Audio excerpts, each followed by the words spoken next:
Asia's ultra-rich are getting even richer, with their assets growing on average nearly 6% in 2014 across the region, led by double-digit gains in Hong Kong, Singapore, Thailand, and Mongolia. That's according to new research by WealthX and UBS. Asia's growth rate is actually comparatively slower than other regions like the Mideast and Europe, though you wouldn't know it judging by strong demand for wealth management services, according to Amy Low, UBS country head for Hong Kong. In UBS, we are seeing very strong growth in Asia, and particularly in the ultra-high net worth segment.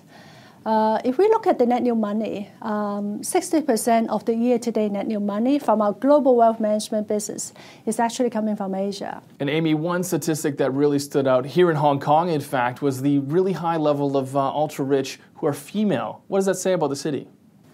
Interestingly, if I look at our own statistics in Hong Kong and in Asia, we have 1/3 of our clients are female. I think that also helps to speak for itself with regard to the entrepreneurial spirit we have among some of the women who are very successful and entrepreneur out in the region. So does that mean attitudes towards succession planning are changing here in Asia? Because certainly there is a reputation of a more patriarchal system here.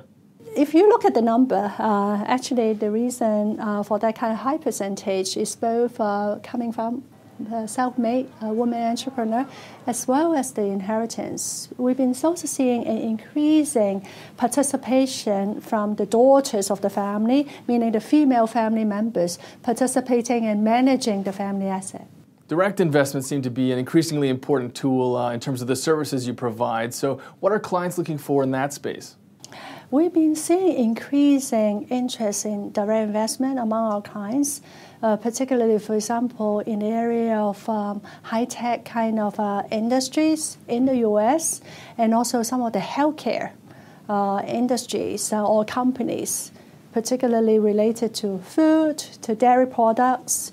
And another interesting kind of asset classes that they are looking at is also property.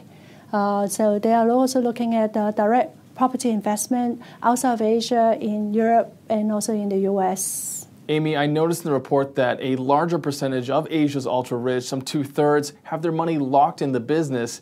Does that mean that they're underbanked here in Asia? That's also the reason why you have to go beyond investment. What the client will be interested in, so close to their heart, obviously, business, how you can help them to grow their business and also create liquidity. Since 2/3 of their assets are tied with the company, creating the liquidity is also one of the key. And also, since a lot of their kind of wealth are tied with their asset, and how you can help them to monetize, to divest, are also important. That's also the reason why we have over 15 corporate finance professionals sitting within wealth management to look at also this kind of opportunity with their client. As we see this growth in the ultra-high net worth space in Asia, it's a bit uneven. You've got the traditional centers like Singapore and Hong Kong, but also you've got China and India creating more of these ultra-rich. So how does that affect the way that you service these clients? For UBS, actually, Hong Kong and Singapore is our important hubs. So most of the activities are also carried out in Hong Kong and Singapore. And as a matter of fact, we are still continuing to expand and also hire. And so far this year, we have hired over 100 bankers, frontline bankers in Hong Kong.